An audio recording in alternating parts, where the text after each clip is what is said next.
I'm surrounded by these beautiful cars, these luxury cars, these Cadillacs. Man, aren't they lovely?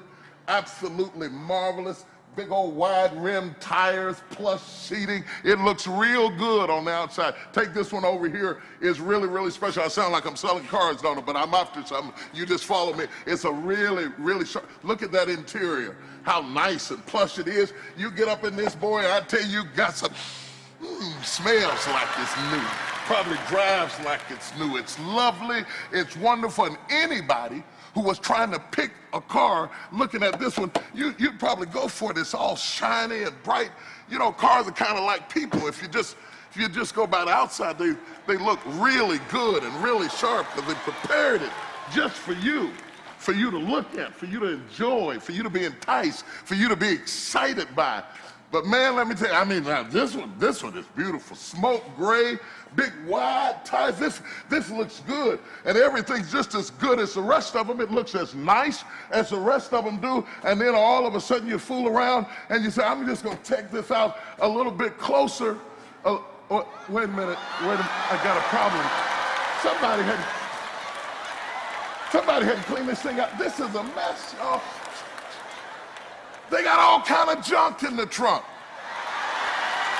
Just like you, and you, and you, and you, and you, and you. Touch your neighbor and say, I got junk in the trunk.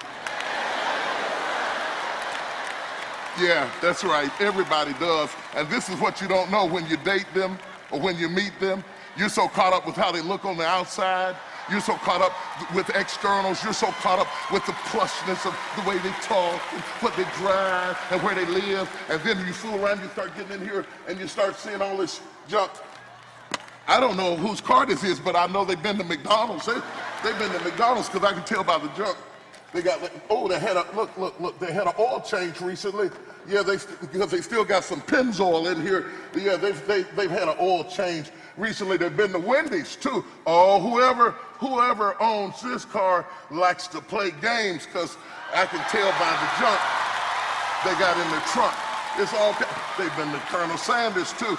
What I'm trying to get you to see is that when you start dating people, you never get to see what's on the inside.